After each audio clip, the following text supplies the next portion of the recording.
The degree of guilt that exists within that religion and with those people is just untouchable. Throughout the course of the Third Reich, Jehovah's Witnesses were some of the first people to release the layout of concentration camps. They had a whole network in the concentration camps and throughout all of Germany, spreading messages to each other and sending literature to each other. People would smuggle in little, like, matchbook-sized copies of the Watchtower. They would take the 15 Jehovah's Witnesses that were in the camp out to the courtyard, and they would shoot one of them in the head, and they would go down the line to the other 14, and they would say, "Sign this or you are next." Physical and mental torture, the likes of which you don't want to imagine. It was bad. Joseph Rutherford did basically a hostile takeover, and by early 1917, he had full control of the organization. There was this big thing where they lost like 1/7 of their membership and everything because of how evil he was acting. It was just about as disturbing as it gets. Mine is the only voice. Wow. What have I been doing? Lay down my autonomy. After that, it got very dark very quickly.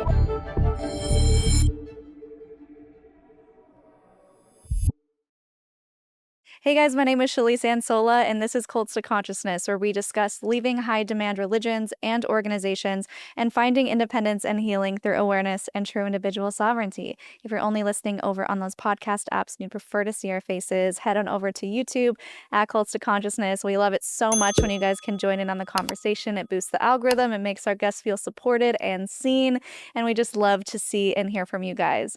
So today's guest, we have been wanting to dive back into Jehovah's Witnesses, and instead of me just sitting at Google and like trying to figure out who's a good person to interview, I went to you guys on our community page and I said, who is your favorite XJ-Dub?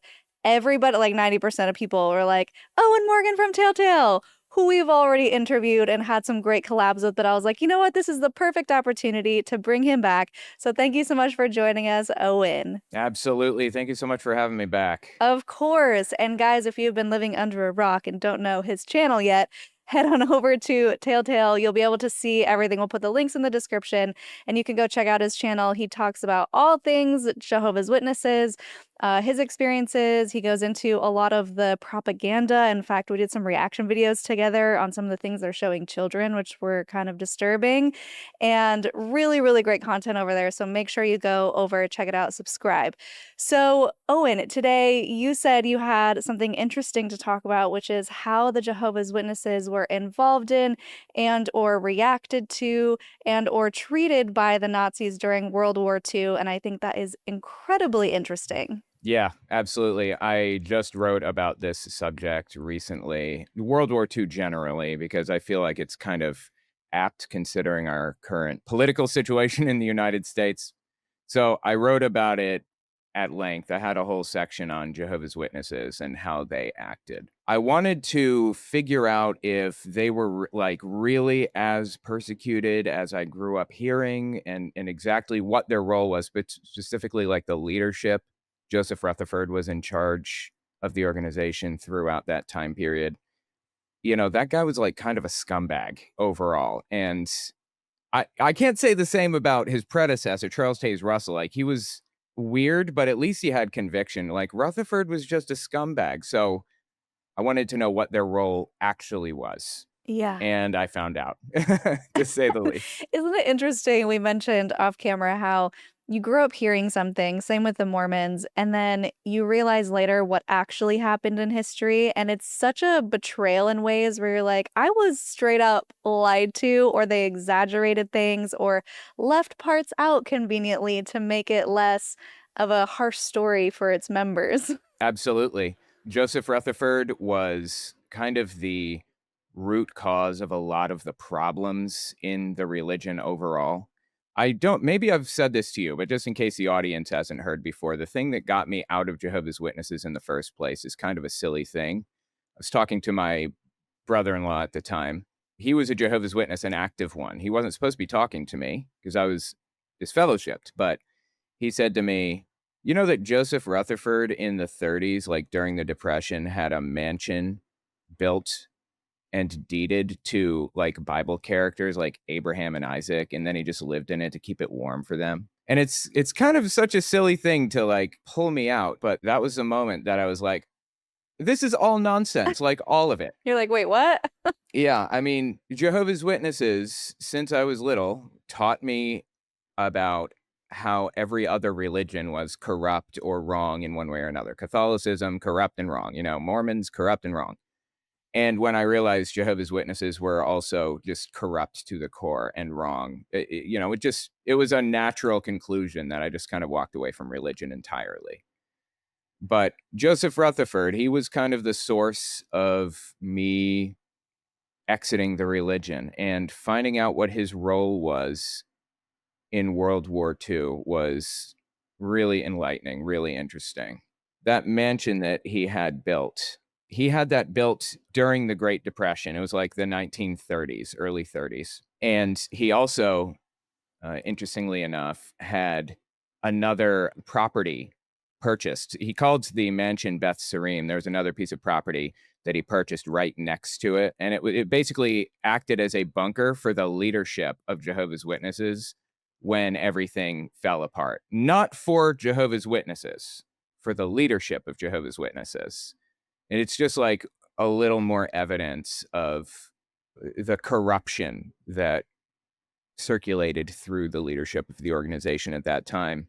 So Hitler comes on the scene, and he rises to power, and he starts persecuting all kinds of different religious groups. People don't realize, but Hitler kind of had to fight two wars. He had to fight a political war from within, and he had to fight a religious war. Most of the religious denominations in the area were some form of Lutheran. So there was 41% Catholic, 54% Protestant, and then the rest were some free churches, is what they called them, including like Jehovah's Witnesses and other smaller organizations like that, Methodists and stuff. He did everything that he could to take over the Protestant church. The Protestant church wasn't just Lutheran, though. It was a conglomeration of 28 districts, mostly Lutheran. Some were Reformed Church, the predecessor to Presbyterian. And there were like 4 of the 28 districts that were called United Churches, where they were like Reformed and Lutheran together. So they formed this federation of churches, I guess you could call it, and they called it the German Evangelical Church overall. And when Hitler came to power for the first time, the federation got a president. They set up a president. And the president of the German Evangelical Church started out as a moderate, somebody that didn't really want to cause problems or make waves, but he wasn't all in with Nazi ideology. His name was Bodelschwinge. I'm learning German, so forgive me for my poor accent. Anyway, that was his name. He ran a hospital in the area that was like a charity hospital or whatever.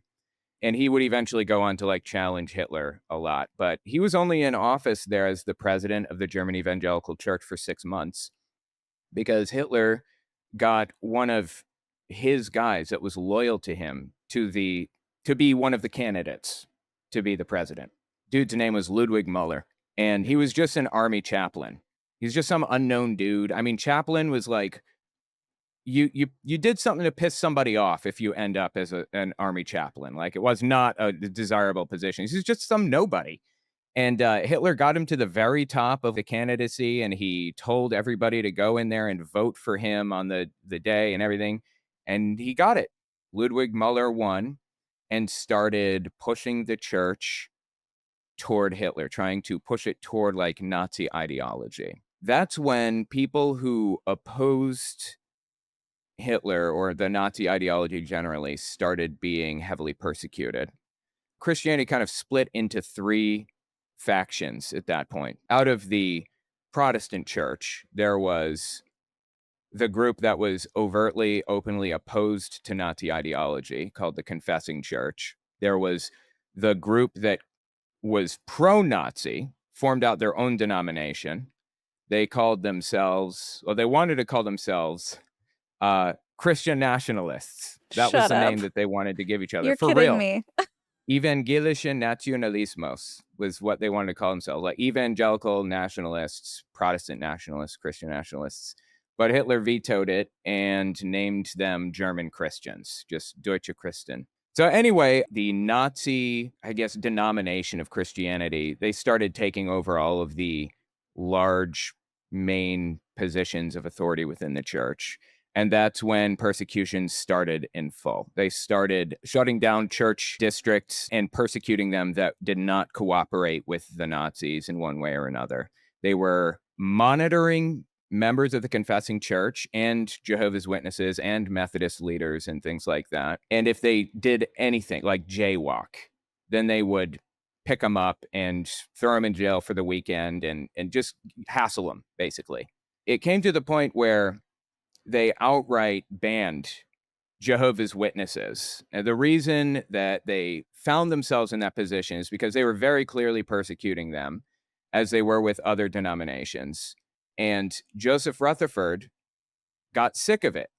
So he writes a letter to Hitler that was in support of what the Nazis were doing. He said Hitler was right that the Jews are like a scourge on the planet and and all this stuff. And he said that they had a saying in America. The saying was, I'm trying to remember, try to get this right. The Jews, basically, he's talking about New York City. The Jews own it and the Catholics run it, something to that effect.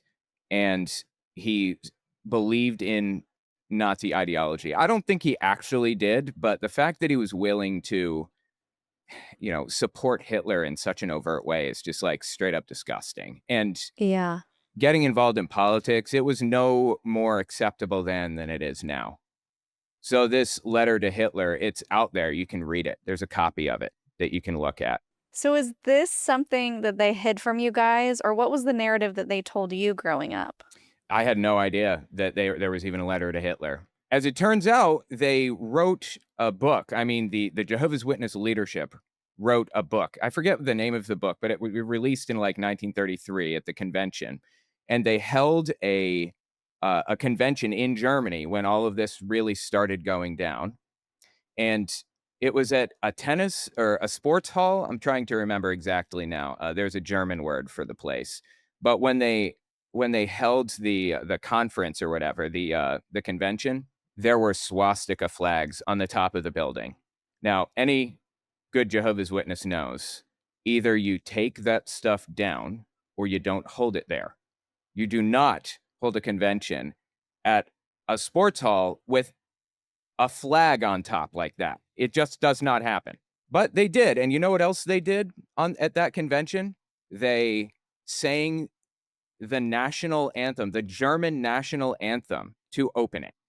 Again, politics is not acceptable then, no more than it is today.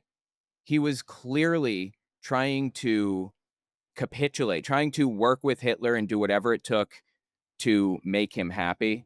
And it was absolutely vile. Did it work? Oh, no, it did not work. Hitler completely ignored it and continued on to persecute Jehovah's Witnesses as he was previously. It kind of infuriated Joseph Rutherford, so it came to the point where he basically wrote Joseph Rutherford another letter that said, if you continue doing this, then we're going to reveal what you're doing to the Jews, to the entire world. And they started a telegram campaign where they got all Jehovah's Witnesses around the world to send telegrams to Hitler asking him to, like, stop persecuting them. I actually have a picture of the telegrams that they sent. Oh, wow. This is an unrelated image, but it's a picture of brown shirts before Nazis took power. Brown shirts were banned, so they wore white shirts. They wore white uniforms. Anyway, this is the Deutsche Christian flag, the German Christians. This is the letter to Hitler that Joseph Rutherford sent. And this is a document, basically a renunciation of beliefs document that Jehovah's Witnesses were eventually forced to sign in the concentration camp. And whether they were allowed to go free after signing this is kind of 50-50. It was really just like a harassment tactic, a mental abuse tactic. If you sign this, we'll let you go. Not always. But here is what I was looking for specifically. This is an example telegram that was sent to Hitler. Your ill treatment of Jehovah's Witnesses shocks all good people of earth and dishonors God's name. Refrain from further persecution, Jehovah's Witnesses. Otherwise, God will destroy you and your national party. At a certain point, they just started rejecting the telegrams. Like Hitler basically said, I'm not taking any telegrams from these people. And he said, according to his Secretary of the Interior, I believe Wilhelm Frick was his name, Hitler said to him, these people will be wiped off the face of Germany, something to that effect. And he ramped up persecution heavily from that moment forward. There's a book that I read specifically to get information on this. In the book, they tell a story of a guy named Frank. They started arresting Jehovah's Witnesses, putting them in concentration camps. And this guy, Frank, he was not, to my knowledge, he was not arrested because he was a Jehovah's Witness. They discovered that after. But he was walking down the street. And as you're walking down the street, you're supposed to do the whole, Hitler greeting and say, hi, Hitler, or whatever. And he refused. He wouldn't do it. So he passes some police and doesn't do the greeting. So they go up to him and they hassle him. They're like, why didn't you do it? He said, first of all, my arm is injured. I can't lift my arm past my shoulder. And second, I'm a Jehovah's Witness and I don't believe in doing that anyway. So they send him to a concentration camp. When he gets there, the guards find out that he's refusing to do it, because when they were standing in a line, they were all supposed to do it, and he refused again. The guard walks up to him and he said, are you being sarcastic? Are you joking with me? And he said, no, I'm not doing it. Basically, every day, they took this guy, Frank, out in the, in the little courtyard there, and they just beat the shit out of him. Another prisoner is describing this. And one of the valuable things about reading secular materials on this is that the secular information, like outside of Jehovah's Witnesses, this information was gathered from non-Jehovah's Witnesses. I don't think Jehovah's Witnesses would lie about this really, but it's not colored with the bias, right? Like, I didn't get that information about them holding a convention from Jehovah's Witnesses, holding it with like swastikas on the roof and everything and singing the national anthem. That was from secular sources. So it's always extremely useful to get like a different outside perspective on this. Oh, yeah, definitely. So anyway, this guy, Frank, in the book, the guy that was giving the interview said his name is Frank or Franca or something to that effect. And he said they took him away and he didn't appear for 3 days. And when he came back, he was so beaten that he was like unrecognizable, just completely unrecognizable. They brought him to the center of the hall, like the courtyard there, and they said, do it. They started raising his arm themselves and trying to force him to do it, and he absolutely refused. There's a whole detailed story about how he slipped on his own blood and fell, and everything was frozen, and because it was winter time, and it was just a huge mess. They finally came to the point where they called him into the office and they said, we're not going to ask you again, but at noon, you're going to have to make your decision. Obviously implying they're going to kill him if he doesn't do it. He refused. Again, they didn't kill him, but they took him away again. And when he came back, entered the dormitories again, he walked up to the guard in the dorms and raised his hand in a little salute and said, hi, there, and laid down. They broke him. The moral that I derived from that story is, A, they can break anybody if they try hard enough. It doesn't matter how resolute you are, how set you are on not doing this thing. If they want to, they being fascists, extremists, Nazis, whoever, they can force you to. And B, it's not their fault. It's not Jehovah's Witnesses' fault for doing that, for raising their hand. Joseph Rutherford, on the other hand, does not see it that way. He didn't see it that way at the time. It was their fault. There's a guy that ran the entire like Watchtower Society operations in Germany at the time. I believe his name was Paul Balzereit. Well, his name was Balzereit. I think his first name was Paul. And he was actually the source of the beard ban, interestingly enough, all the way back in 1920, the 1920s. Charles Taze Russell dies. He had this big bushy beard, right? A signature beard. And in his honor, leadership in Jehovah's Witnesses started wearing a big beard like he had. And Rutherford didn't want anybody to be reminded of his predecessor, Charles Taze Russell. So he's sitting there at dinner in Germany with Balzereit one day in the 20s, and he says, Balzereit says, we would like to get a new rotary press because we'd like to ramp up operations here and start printing our own magazines instead of shipping them in. Joseph Rutherford is eating for a minute. This came from a book, 40 Years a Watchtower Slave, I believe is the name, by Schnell. That's where the story came from. And funny enough, it's in the Watchtower Society's own literature, too, on the subject. He sits there for a minute eating, and Rutherford looks at him and he says, I'll give you that rotary press if you take that thing off. And from that day forward, beards were banned for Jehovah's Witnesses. They are now allowed again, of course. I'm not sure how much the audience knows about modern Jehovah's Witness goings on, but they just allowed beards again.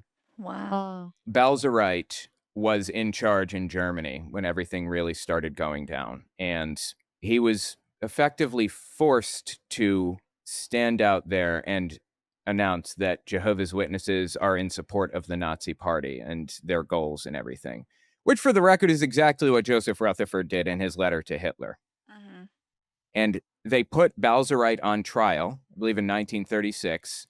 And when he was testifying in his own defense, he said Watchtower Society supports them completely. You know, we're not trying to clash with Nazis. We just want to continue to live and operate. Rutherford told him not to say that. Rutherford told him to continue the door-to-door preaching activity, even though it was under ban by Hitler now. And he shut it down to save people's lives. And Rutherford effectively disfellowshipped him. He disowned him. He shunned him. He said he's no longer a Jehovah's Witness.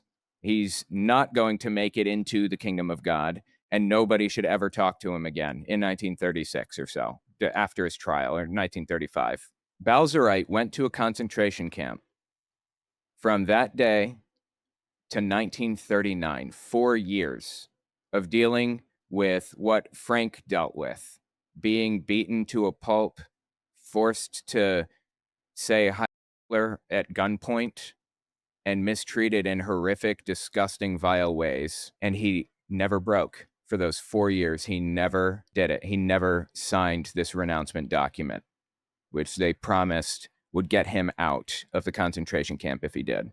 Whoa. In 1939, he finally signed it. He was released 6 months later, but still excommunicated from the organization, though still a believer. That should kind of draw out what kind of a person Joseph Rutherford was. Like, how bottom of the barrel vile he was. Balzereit literally did exactly what Joseph Rutherford did in private, and he was excommunicated completely for it. I mean, it was just disgusting stuff. And the thing that really gets me about this whole situation is that this declaration renouncing beliefs document, they were told, if you sign this, we'll let you free. I, born on blank in blank, here make the following declaration. I've come to realize the International Bible Students Association is proclaiming erroneous teachings and under the guise of religion pursues purposes hostile to the state. I've therefore left the organization entirely and made myself absolutely free from the teachings of this sect. I therefore give assurances I will never again take part in the activity of the International Bible Students Association. This was around the time they changed their names to Jehovah's Witnesses, within 10 years or so. Any persons approaching me with the teaching of the Bible students, or who in any manner reveal their connection with them, I will denounce immediately. All literature from the Bible students that is sent to my home will be delivered immediately to the nearest police station. The denouncement thing, I will denounce immediately. That was a specific program, the denouncement program. So they were saying, I'll report them, basically. Another way that they got people like Balzereit to sign this is they would take the 15 Jehovah's Witnesses that were in the camp out to the courtyard, and they would shoot one of them in the head, and they would go down the line to the other 14, and they would say, sign this or you are next. They would do things like that. I mean, physical and mental torture, the likes of which you don't want to imagine. It was bad. And the fact that Balzereit stood up to that for 4 years is like one of the most honorable things I can possibly imagine, and makes me dislike Rutherford that much more. He was just like a monstrously evil person, in my opinion. Yeah. How long was he in charge of the Jehovah's Witnesses? Charles Taze Russell died on Halloween night, 1916, and there was a power struggle. Joseph Rutherford did basically a hostile takeover, and by early 1917, he had full control of the organization. There was this big thing where they lost like 1/7 of their membership and everything because of how like just evil he was acting to take control the way he did. So he controlled it basically from 1917 clear through to his death from cancer in 1942, right before, a few years before World War II ended. His vice president, Nathan Knorr, took control after he died in 1942. And Nathan Knorr was maybe not as evil, but he was just deeply corrupt. For example, he was the one that instituted the blood ban Mm, and the disfellowshipping arrangement. He oversaw it anyway. He had a vice president, Fred Franz, who kind of pushed for a lot of this stuff. And leading up to like the 1950s, there was a ban on people in like the leadership, Bethel and things. There was a ban on them getting married until Nathan Knorr wanted to get married. And then he changed that and allowed people in Bethel to get married. So it's just corruption all the way up the line. yeah. And these people that were like members of the organization didn't do anything to deserve this. They depend on the leadership, especially in like situations like World War II. They depend on the leadership to protect them from the most horrific, disgusting behavior imaginable. And not only did they not protect them, they being Joseph Rutherford, Nathan Knorr, and others, they sold them out. They gave them up to try to get concessions, to try to make it easier on them. However, interestingly enough, throughout the course of the Third Reich, Jehovah's Witnesses were some of the first people to release schematics or like blueprints or whatever of the concentration camps. They had a whole network in the concentration camps and throughout all of Germany, spreading messages to each other and sending literature to each other and things like that. And in the mid 30s, they communicated the layout plans. That's what I'm looking for, not blueprints, but the layout of concentration camps. They communicated it from inside the concentration camp to outside, and the layouts were published in Jehovah's Witness literature, Whoa. fascinatingly. In Germany, in the early 30s, when this is leading up to it, their literature, it has all kinds of interesting stuff from that era, some of which is not something that they want to acknowledge today. Some of it is like, it makes them look like really bad. And some of it is really interesting and useful to understand the culture at the time.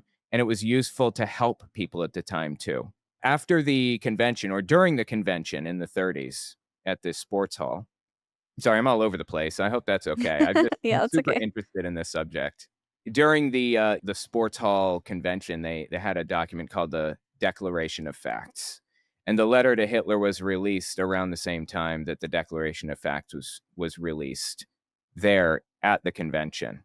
And the Declaration of Facts, you can still go back and like look at their book and read it. We have PDF copies of everything on jwfacts.com, for example. But here are a couple of things in the Declaration of Facts. We are the faithful followers of Christ Jesus and believe upon him as the Savior of the world, whereas Jews entirely reject Jesus Christ and emphatically deny that he is Savior of the world, sent of God for man's good. The greatest and most oppressive empire on earth is the Anglo-American Empire, thus aligning themselves in opposition to America and effectively aligning themselves with Germany, trying to imply it at the very least. This is released publicly. It has been the commercial Jews of the British American Empire that have built up and carried on big business as a means of exploiting and oppressing the peoples of many nations, validating the conspiracy theories that were being passed around Germany about the Jews at the time.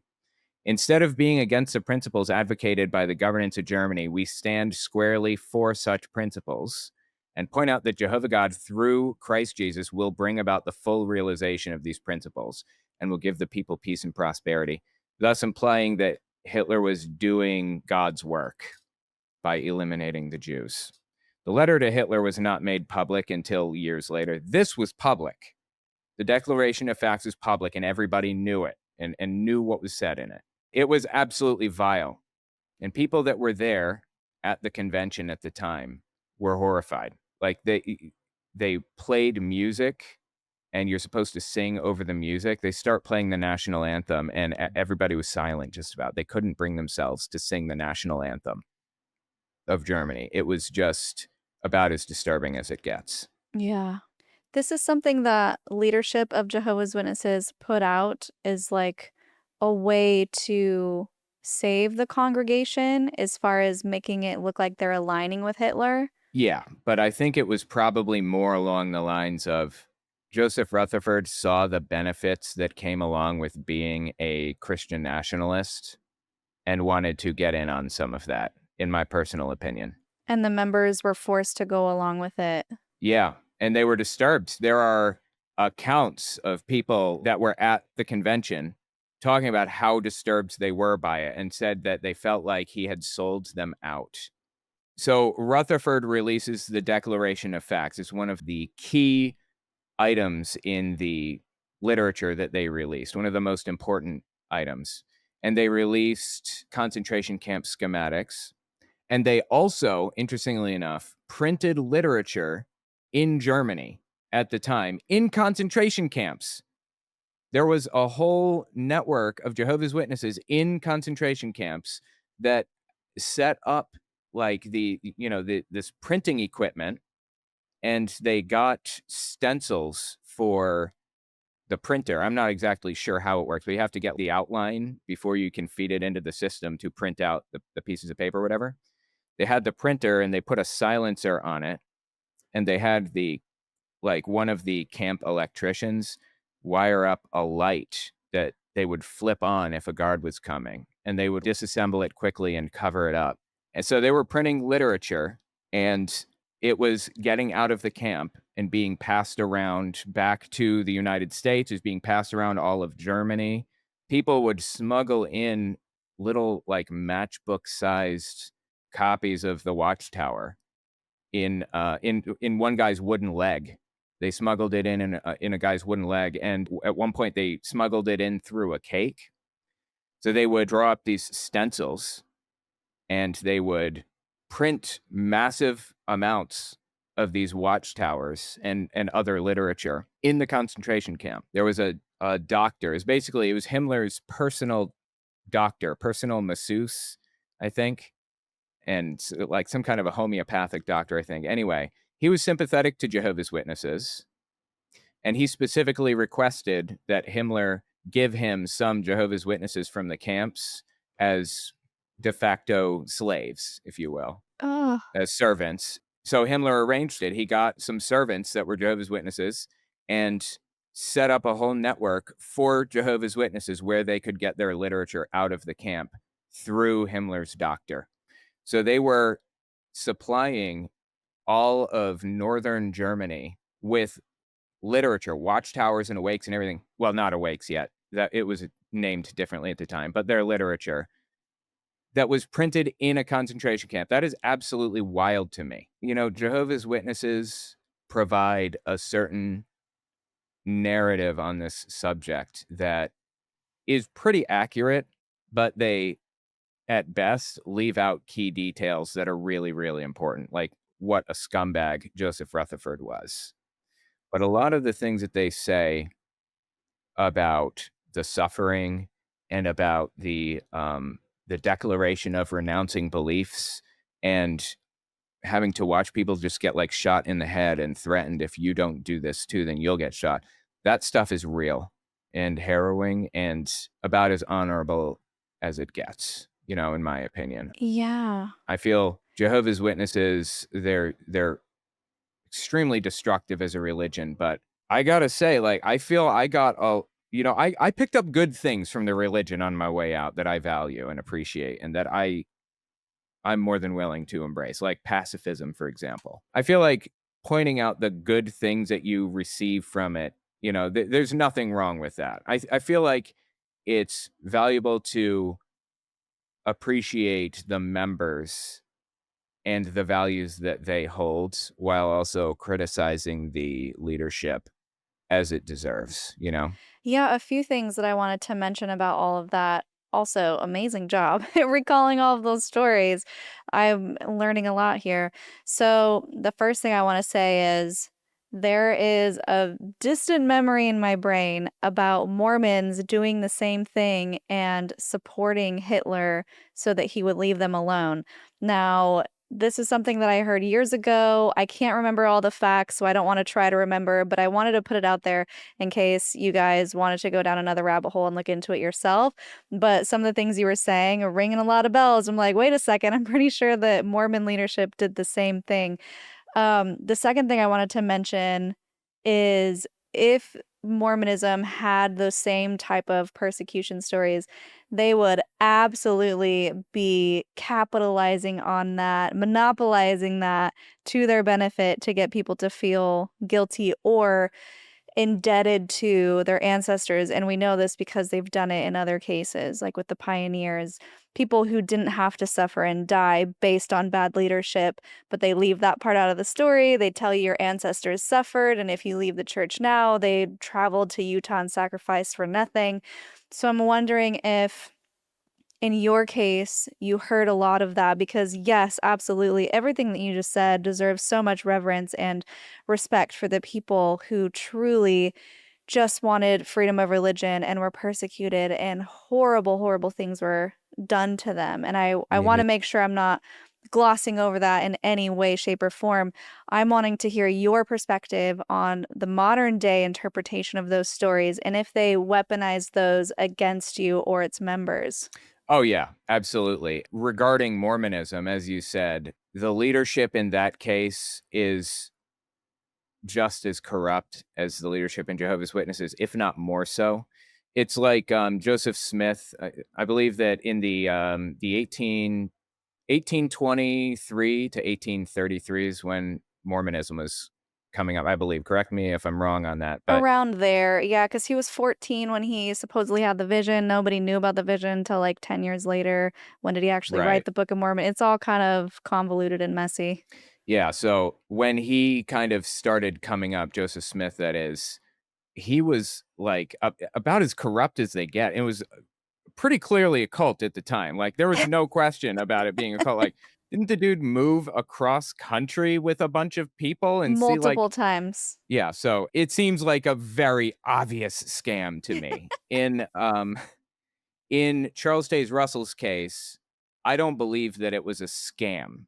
I think he was a sucker that believed his own nonsense, and I think Joseph Rutherford was, his the next in line. I think he was also just deeply corrupt, like awful, awful person, but a believer. So he was the second guy. Rutherford was. Rutherford was number two. Mhm.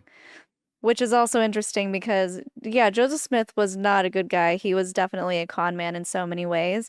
But Brigham Young, guy number two, horrendous. The things that he did. I mean, murdering people in cold blood, murdering groups of people. It just the amount of wives, like 80 plus wives.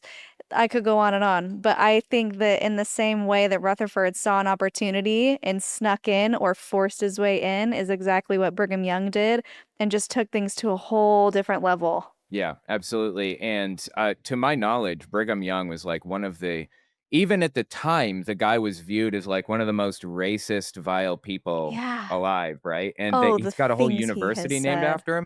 Oh my Oh my gosh, God. it's horrible. Honestly, I didn't know any of this stuff about Brigham Young. They rarely would quote him in church, and I didn't really note it. I mean, there were so many prophets before him, or up until where I was, that I was like, I don't know, it's like learning the presidents, whatever. I didn't really Right. pay attention. But looking back at some of the quotes that he has said about racism, it's hard to even read it. It just makes you feel so disgusting. You got any good ones for me? So, oh, okay, so I don't know an exact quote, but I can give you the gist of what he was saying. And I'm not going to use his terms because racism. But if a white woman were to become impregnated by a black man, it would be your duty to not only kill the child, but kill the woman for mixing her seed, mixing his seed with hers. Oh God, that is wild. Hor Yes, yes, yes. And that's just the tip of the iceberg, some of the things he's mentioned when it comes to that. And even prophets after him, when the civil rights movement came up, them being horribly against it. This is Yeah. awful. This is not right. Just very, very outright racist and just for the white race. Yeah, absolutely. I think Jehovah's Witnesses, early Jehovah's Witnesses they were definitely racist. The leadership was, but I think it was more of a soft racism with them than a hard racism like it was with Brigham Young. For Mhm. example, Charles Taze Russell believed that in the new system, like in paradise or whatever, black people's skin will turn white. So Mhm. it was, he viewed it as a flaw, but he didn't bar them from being involved the way that Mormonism did until like the 70s, I believe. Right. Well, Mormonism had something similar when it came to Native American people. They were believed to be the cursed people in the Book of Mormon whose skin was cursed with brownness or the skin of darkness or something. Mark of It, Cain, I believe, or no, that's a separate one because they believe that that has to do with black people. That's what Joseph Smith said. okay. But the one specifically in the Book of Mormon pinned the Native American people as Lamanites, as the cursed people. And so when they did Indian placement programs in the, I want to say, 70s to 90s, the current prophet at the time lined up all of these children who had been taken from the reservations and No, placed in no. Mormon homes and said, look, their skin is becoming white and delightsome by being in these Mormon homes. Like he thought that they were getting whiter, but yeah, really gross. There's so much pseudoscience at the time. It was ridiculous. And like you were saying, where you had to kill the kid and the woman or whatever. Mhm. The Nazis had, like, some beliefs in that kind of thing too. There were not many black people in the area. There were some in the Rhineland. I think there were famously, a group of, like, 200 black kids that they called the Rhineland bastards, and they sterilized them and, like, mistreated them terribly, but by and large, there just weren't really many black people there. It was focused on inferior races, and white Europeans were the superior race, of course. And they came up with this ridiculous pseudoscientific concept where basically, if a male mammal mates with a female mammal, then the DNA from the male remains in the female in perpetuity.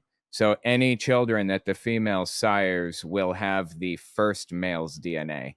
It was complete nonsense, like Yeah. all the way down. There's literally no grain of truth to that. They just make things up off the top of their head Uh-huh. and justified killing people or, turning Yeah. them non-Aryan or putting them in camps or whatever based on that. It sounds exactly like what the Mormons were spreading. It was a ridiculously common belief in the eugenics sphere, I guess, at the time. And eugenics was kind of a worldwide phenomenon, especially in the United States. It was very popular, was not just Germany. Yeah. Something going back to the whole cult scale, something that you were talking about how the leader of Jehovah's Witnesses was just a little kooky and but maybe didn't have bad intentions.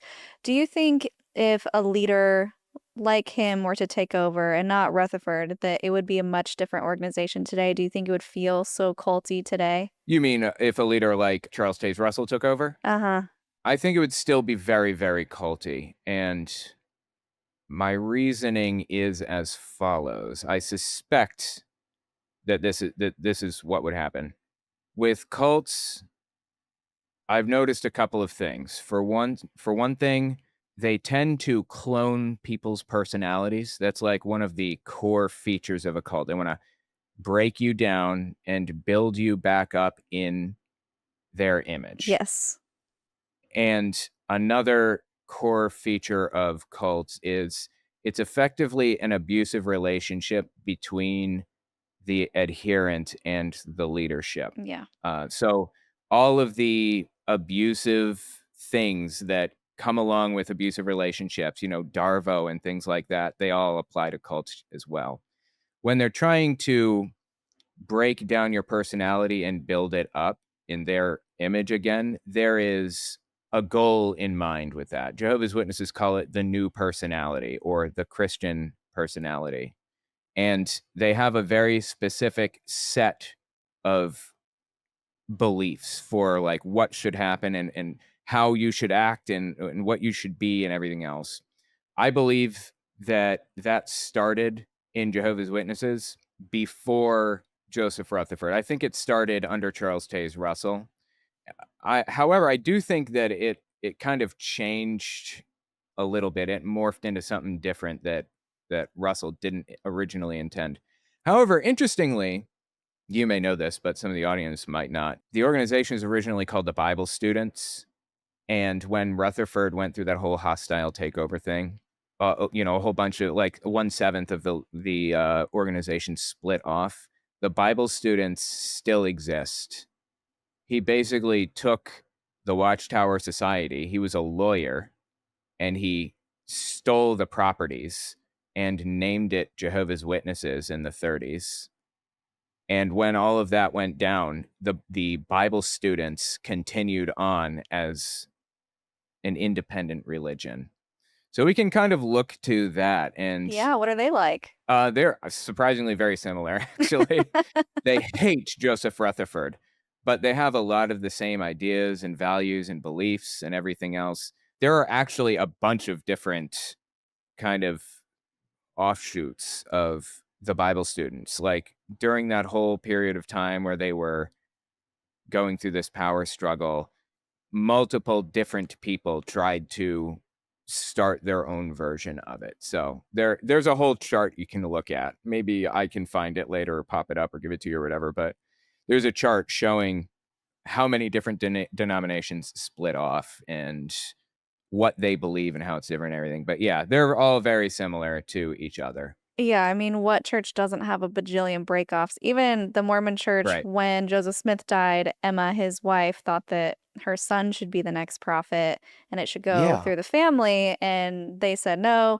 Brigham Young took over and then she started her own church. She didn't even follow the original church. His own wife, she's like, nah, no thanks, I'm good. That is fascinating, right? Yeah. There are so many interesting stories about early Mormonism, and I think you probably know more about it than me, so correct me if I'm wrong. I believe that was it that he banned hot drinks to spite his wife?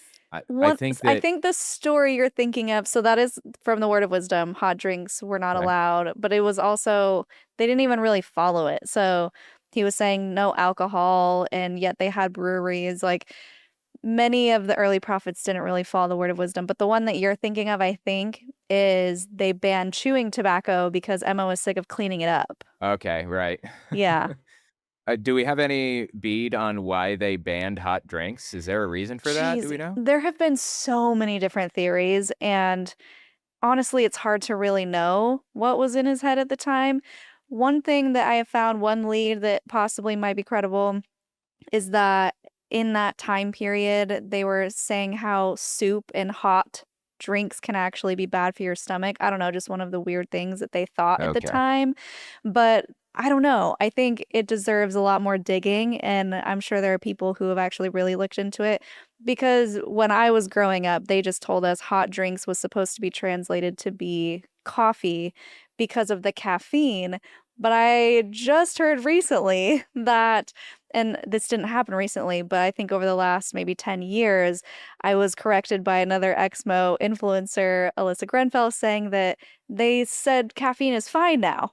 Now you can Really? have caffeine. And so we're like, hold on, what? Because that was the whole reason we couldn't have coffee and tea growing up. Yeah, that Caffeine is is a a big drug, deal. it's a stimulant, and that's why. And we were just so steadfast on that. And we don't do drugs.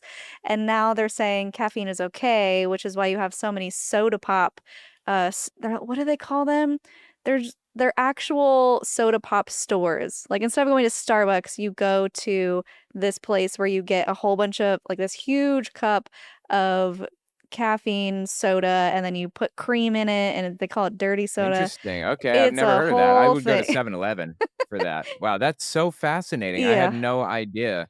Yeah, I know that, like, Utah is, like, largely controlled by the Mormons, right? And it kind of blows me away that they kind of allow businesses, gas stations, convenience stores, and stuff to even sell like, soft drinks and stuff with the caffeine and everything. So is the caffeine mandate separate from the hot drink mandate or no? So the caffeine thing, they used to ban caffeinated drinks from BYU. They weren't allowed on campus. And what Alyssa told me just recently was that it was an apostle or one of the higher ups in the church was seen drinking a Diet Coke or something on the campus. And Oh from boy. then on out, they were like, oh no, guys, it's fine because they didn't want to get him in trouble publicly. And so they just kind of secretly changed the rule.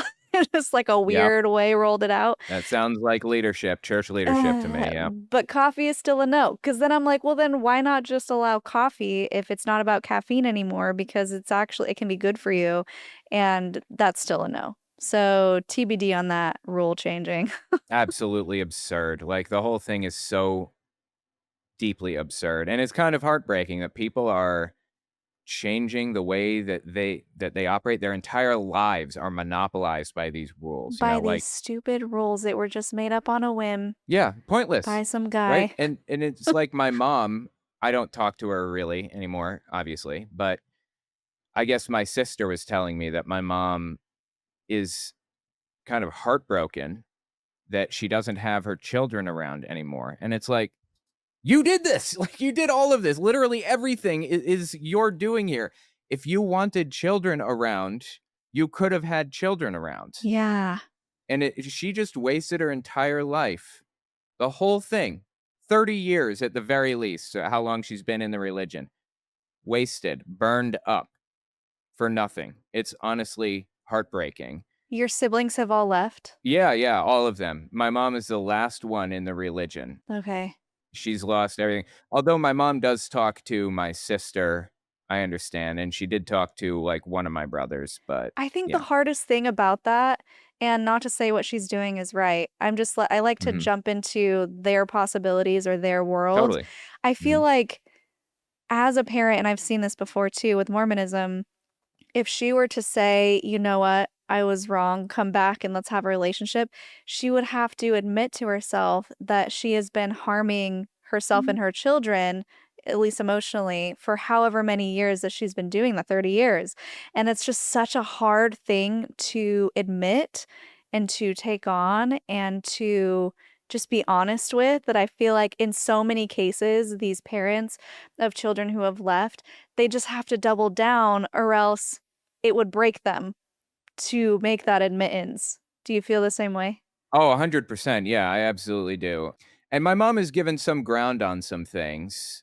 Again, I don't know how kind of invested you are in recent Jehovah's Witness news, but if the audience isn't anyway, Yeah, tell me what's going on. they have changed a lot of things recently. They're going through this whole court battle at this immediate moment in Norway, and Norway is basically telling them, You gotta get out, right? you know, you're disfellowshipping people and you're shunning them, and yeah, you can't do this, and you're not going to have like privileges as a religion if you continue doing this. Like you're not going to be allowed to marry people. You're going to have to go to like an official to actually get married. You can hold the ceremonies or whatever.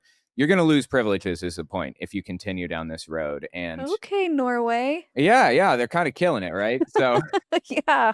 so anyway, Jehovah's Witnesses have changed their framing of everything that they say and they do, and they're claiming that they don't disfellowship people anymore. Now they're just saying that people are simply removed.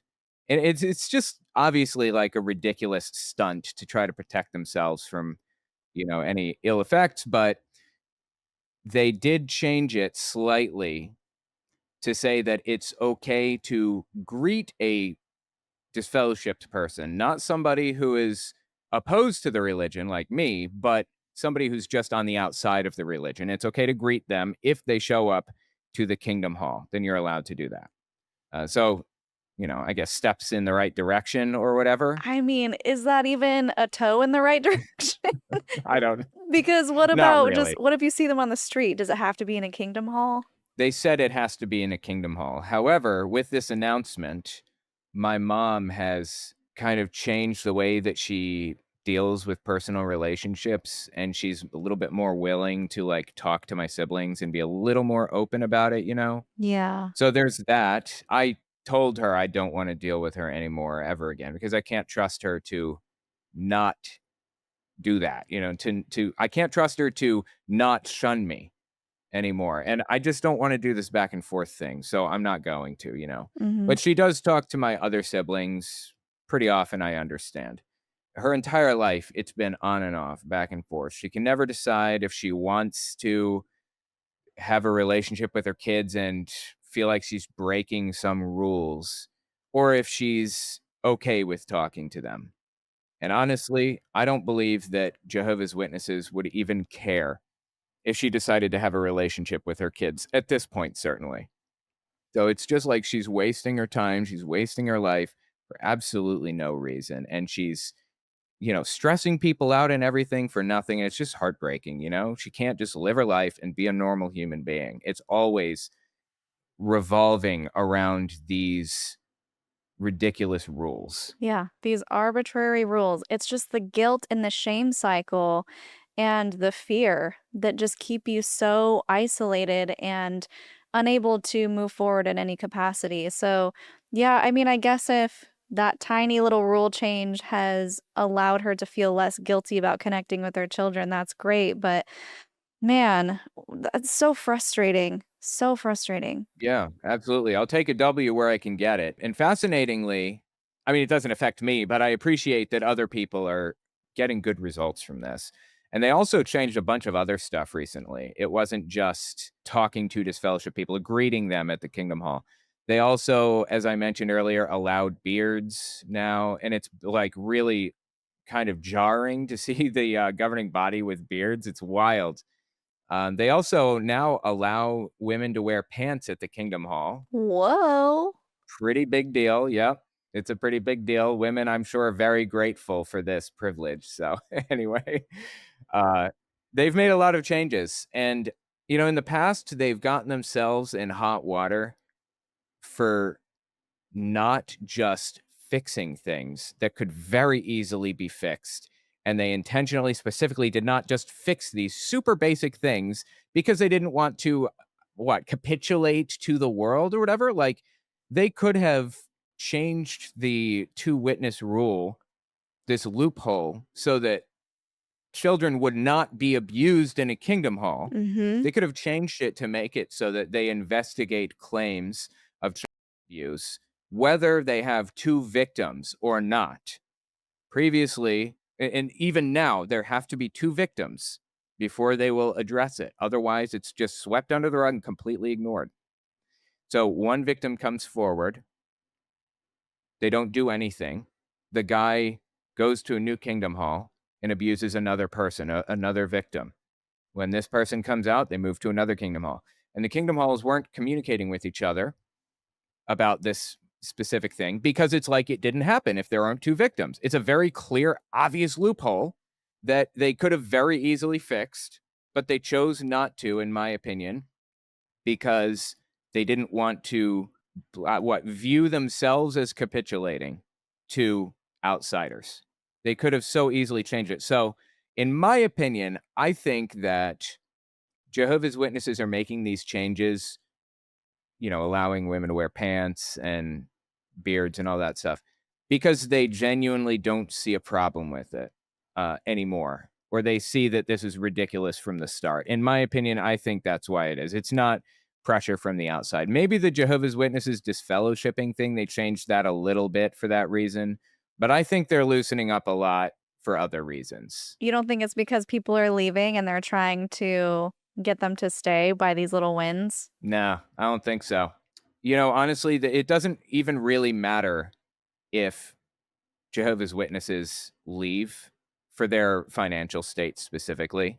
They have so many assets that they can survive as an organization, whether they're getting donations or not. It's irrelevant.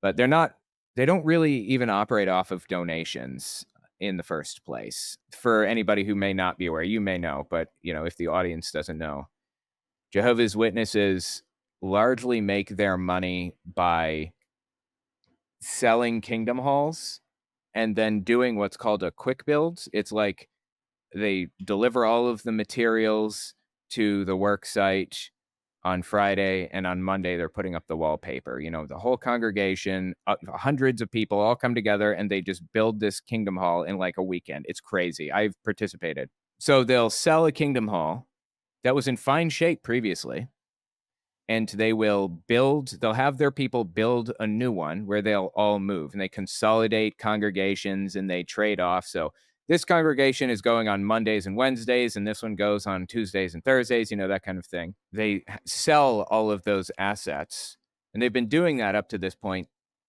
basically to pay the use lawsuits that they lost, specifically the one I was referring to a minute ago about the guy that was moving from congregation to congregation, abused, and they weren't saying anything. So they don't depend on donations at all. I'm not even sure if donations are a significant portion of their income. As an organization, they could continue to exist and operate independent of any Jehovah's Witnesses pretty much in perpetuity, just off of the interests in their holdings. Wow. So I don't think they're really motivated by money. I think that most of the leadership are true believers. I don't think it's a scam, Huh. interestingly enough. Yeah. That is But a very interesting perspective because I would argue yeah, that Mormonism is getting a little bit more loosey-goosey because they don't want to lose all of the millennials and the Gen Z generation. interesting. Yeah. And I recently read they get about $8 million a year in tithing from their members. Wow. And Okay. so they're greedy. They want all the money. They even say if you can't pay your bills or feed your family, pay your tithing first and God will bless you. Like they want the money, even though Jesus. That is they crazy. have billions, hundreds of billions in assets and temples and church buildings and land and all the things. I mean, they make money in so many Hmm. different ways, but they still want more. If I remember correctly, wasn't there this thing that came out a while back that like revealed how much money they had, and Uh-huh. it was like actually like $100 billion or something? It's like almost as much as Apple has in holdings or something. Yeah, it was a senior portfolio. Well, I don't know his exact title. He was managing one of the church's portfolios through their investment branch, and he was a whistleblower. So he released a photo of the statement of one bank account that had over $100 billion just sitting in it. And Wow, then dude. he went on the news and was like, I am so upset about this because they are not allocating their funds in the way they're supposed to as a religion. They're breaking so many laws. And the SEC recently fined them $5 million, I want to say, because of these secret offshore bank accounts. And the church just came out with a statement. This happened a few years ago, and they just came out with a statement. They're like, "Yeah, we feel bad about what we did." And it was like two sentences of like, we deeply regret the way in which we handled things, and we want to do Totally. better in the future. And we're like, you are scamming your members. You are hiding money overseas. You are still you're requiring your members to give 10% of their income. It's so corrupt and wrong and gross, and I hate everything about it. Just vile. Yeah, absolutely. I know. Um, Jehovah's Witnesses, they operate in they're pretty corrupt. They're in a lot of ways. Like I said, they feel like the leadership's main goal is to continue to operate in other countries, even if that means like sacrificing certain things, like even if that means changing the word disfellowshipping to be just removed and then modifying what happens or whatever. They'll change it a little bit if they can continue operating, but I don't think it's corrupt in that way. Not the same as Mormonism, And it's kind of a shame that there are so many Mormon authors that are so good. Oh my God, like Brandon Sanderson. I'm such a huge fan, but he's a Mormon. But you say, but he's a Yeah, 10% of the money I'm paying for these books are going to the Mormon church, Yeah. It's funny. They do know how to make billionaires and millionaires and very wealthy people. I will say Mormons tend to be very smart and level-headed, and I mean, they're not drinking. They're clear, clear Right? mind. There tend to be a lot of very wealthy Mormon people out there. So yeah, the church loves it. Yeah, absolutely. It's weird that there aren't anywhere near as many famous Jehovah's Witnesses. Like we had Yeah. Prince, I say.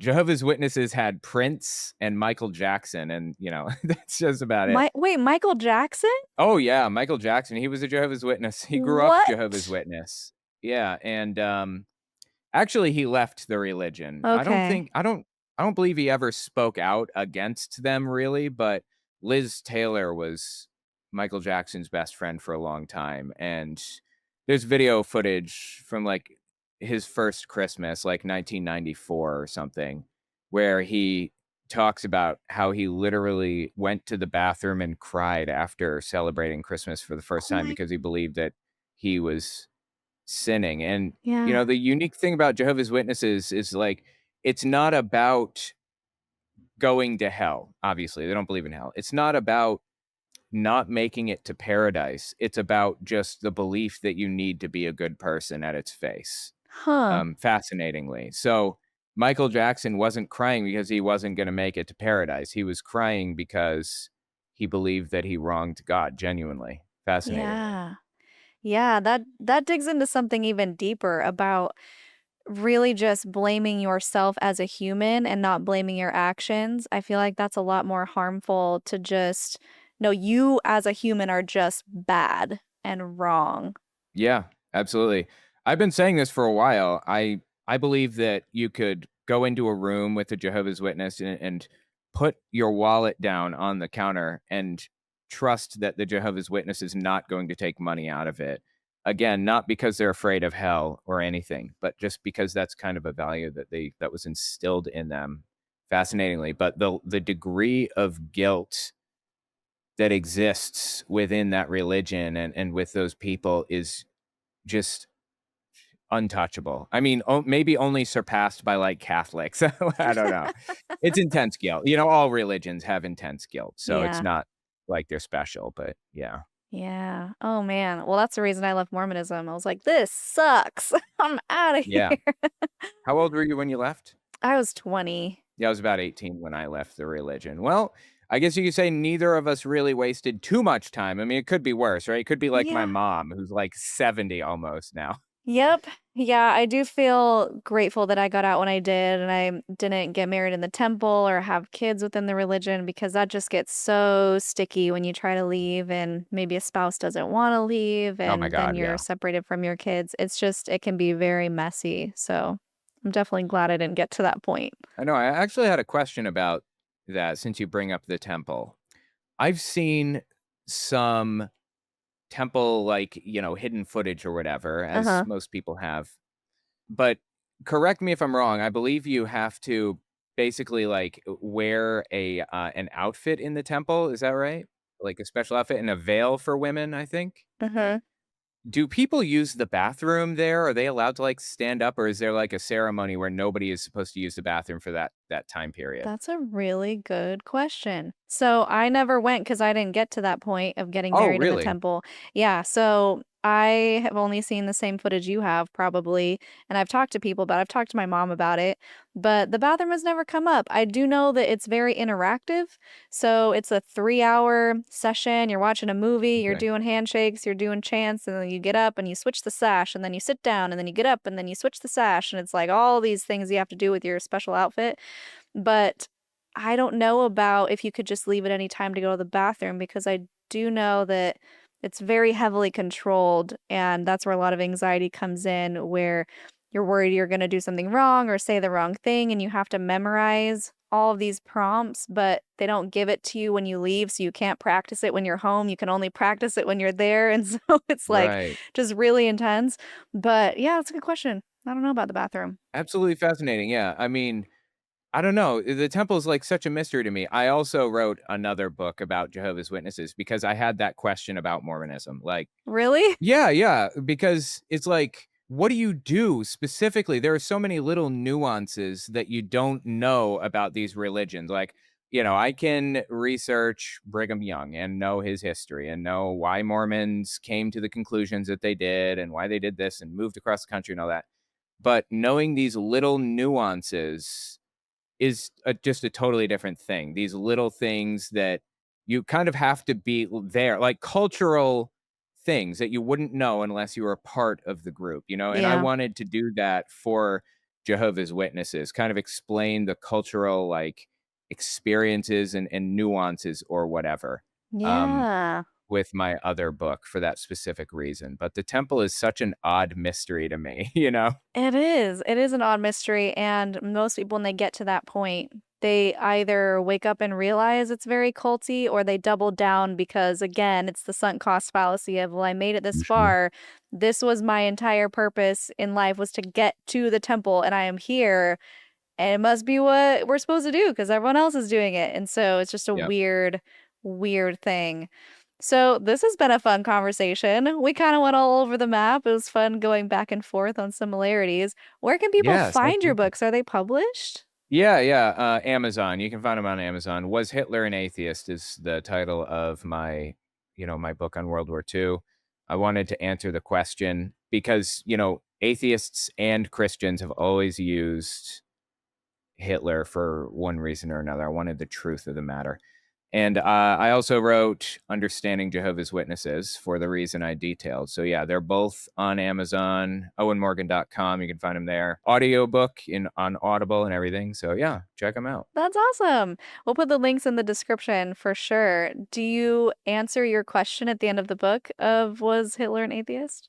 Well, I address it in the first chapter. The Okay. answer, I'll give it to you if you want it. The Yeah. answer is I do not think that he was an atheist, but the thing that people fight over constantly is whether he worked closely with the church and what his relationship was to the church.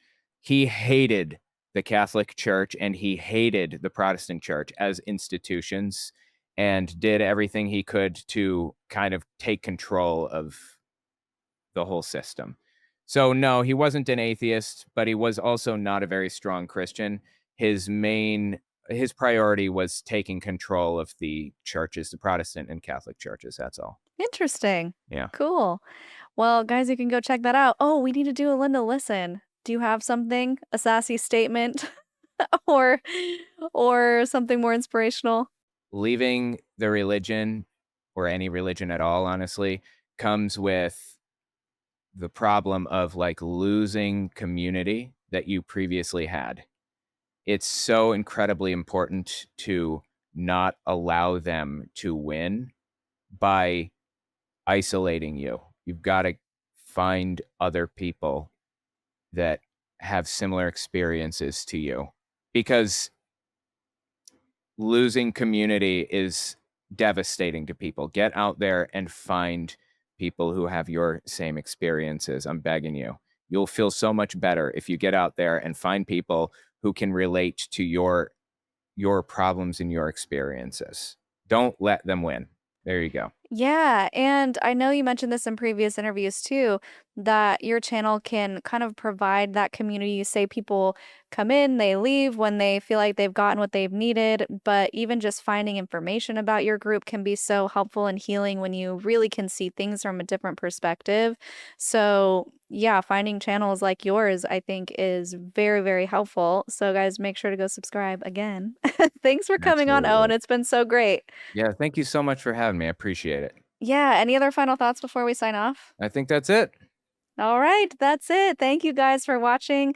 Leave those words of encouragement for Owen. Make sure to check out his channel and his books. Everything will be in the description.